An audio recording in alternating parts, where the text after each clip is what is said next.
My name is Ryan. I am a new YouTuber. This is my first video. I'm a dad with twins, single dad with twins. This house that I'm sitting in, I have to sell. And so I'm deciding, what do I want to do with my money after I sell this house? The fun thing about it is I came up with this great idea to dive into short-term rentals. And that means Airbnb, VRBO, and the idea that I've come up with is to build something new near my home. So I live in Minneapolis, and my journey here is to see what the hell this whole thing can unfold to be. What did it say it was going to be? Like, it's like a Longfellow?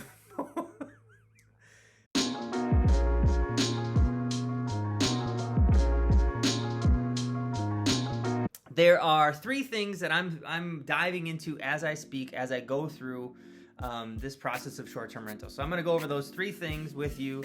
I know absolutely nothing. I'm trying this, and so I'm discovering it as I go. I'm learning as I go. I'm literally taking classes as we speak on how to do this. Anyways, so here are the three things. Number one, financing. Number two is finding your property, and number three is zoning. That's where I'm at so far with this. First, let's talk financing.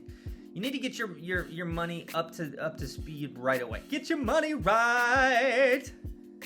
What's this song with, like, get your money? Well, anyways. All right, so getting your financing. Here's what you need. There are a variety of different types of construction loans, which is, just to start with, you're going to need a construction loan to do a new build. Some of that financing looks like you could get an FHA, which are really like rare and hard in my experience. You could maybe get a USDA one, which is even harder than an FHA. But what's nice about those is they give you a lot of lower interest rates, like 3.5%. Try to put it on the screen somewhere. The nice thing about that is you're not taking money out of your pocket.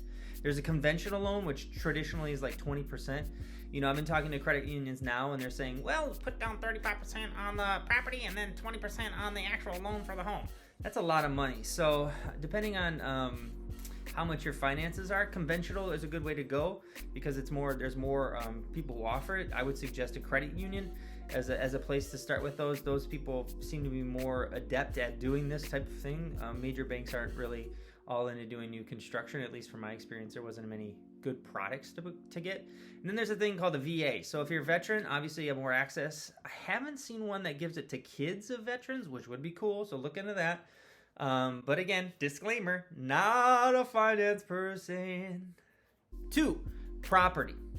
Property, you got to find where you're going to go. So some recommendations on some things that I've seen here.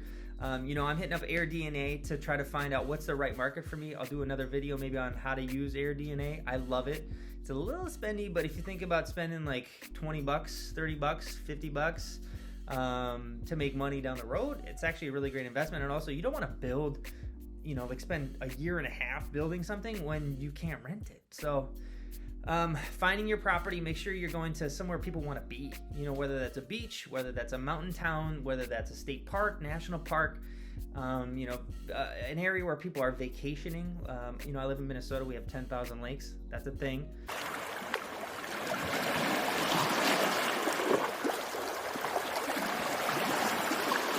We really do. We actually have 12,000. Look it up. And the nice thing is people want to go to lakes. So finding out a nice lake home could be cool. There's a variety of different ways to try to find a hot spot near you or somewhere, afar that you want to be able to build if you feel ambitious. So that's number 2. That's the fun part, is like finding it, like going out there, looking at it, walking it, seeing it, measuring it, That is number 2. Number 3, this is where it gets really complicated, almost as much as the financing. I feel like financing and zoning are like the nerdy part of this that I've experienced. But basically what I do is, you get your money right, you find the property, and the minute I find the property, I'm like, I need to find the zoning, because what can I build there is important to even think about if it's possible. Some people want to build tiny homes, some people want to put container homes, geodesic domes and tents and all this sort of stuff, glamping, and yeah, that's not always possible everywhere. So to be able to understand what you want to do, to realize your vision, you really do need to understand what the zoning laws are there. So rule of thumb that works for me in my region is the minute I find a property, I figure out what county it is, I Google that county, county name. Then I also put in zoning, and then I also, if that's not working, I'll put in county, and then building codes. So those are some options to figure out what the hell they're talking about. It's really, really wonky to read, but what I would say is oftentimes the places that I'm looking at are considered what's called residential or small town, or there's a variety of different zoning codes that you can look through. Now, I could do like a whole series on just like how to deal with your zoning, but you know, a lot of times what they end up doing is saying like, here's the box. You need to build this minimum of a house, okay? This is like the smallest you can build. And then what they do is they often tell you, here's how close you can get to the edges. So you can go 15 feet here, 15 feet here, 15 feet here. I wish I had like the digital skills to like do that in front of my face. But yeah, so this is how they like kind of make sure that your house is the right size for their community or stop certain types of homes from happening. So I'll give you an example of a good one and a bad one. So I was looking at a property up north, Minnesota, on the Lake Superior, beautiful area, right? And went up there, and there was like this cabin in the woods, and it had 40 acres, and I was like, dope! I want to be able to do maybe a glamping site. I'll use the cabin that's there, and then I'll chop up all the other 40 acres, and I can build other homes on it or other glamp sites. Well, when I went to dig into it, you had to have 10 acres for each piece of land. Okay, so like 10 acres per structure, and it had to be 800 feet. So I was like, oh man, so I could build, wait a minute, I have to build 800 square feet? That's a big house. It's a lot of money. I don't have the resources to be able to do that. I can't build a little tent on it. I can't build a little A-frame on it. I can't do a geodesic dome because those are all less than 800 square feet. So I was like, shoot, this isn't gonna work. It had a beautiful stream through it. It would have been great. People could have their coffee. It would have been a beautiful experience. With those little bridges over it. There's a thing. Not gonna happen. So that is where reading into the zoning was like key. Now there's another property that I'm looking at where they're requiring 800 feet, but I can only put one thing on there. So it's like, okay, well, if I'm gonna do it, I can do it right. And it's closer to utilities. Those are some things that you can find out about your zoning code, is like how close, you know, you have resources to provide for the home. Super important. That's a whole nother thing. I got a whole list of videos that I could make on stuff like that. But those are the things that I think about. So let's review. I used to be a teacher. Here we go. Teacher time. New construction. Got to hit up the financing first. Figure out your money. Get your money right. Number 2, property. Figure out where you want to go. Do someplace fun, someplace adventurous, someplace that you want to go, but also maybe other people might want to go. Think about it. You know, if you can find out like statistics on like cool spots in your area, look into those areas. Number 3, zoning. Gotta hit up the county website and see what their zoning laws are to kind of get a sense of what it is. Once you start reading through it the first time, the second, and third, fourth time gets a lot easier.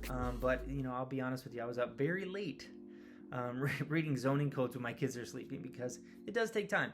So give yourself some time to read through that before you make any investment. Have somebody, if you don't know how to do it, you know, find somebody who can do it for you, help you, because it's not an easy thing. And yeah, but it'll save you money in the long run to be able to get somebody who can actually understand it for you. So that's that for today. I did it under 10 minutes, I think. I'm gonna have to edit this. Maybe it's 12. I'm not sure. Who see? Blah, blah, blah. Either way, my name is Ryan. Watch out for the Ryangle.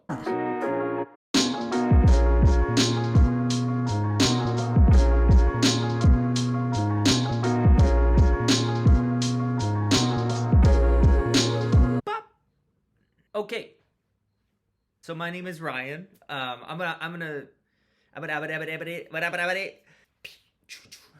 name is Ryan.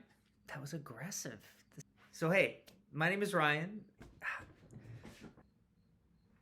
Get out of frame. Get out. Maybe I did it. I'll check it out at ending. Either way, I'll see you next time.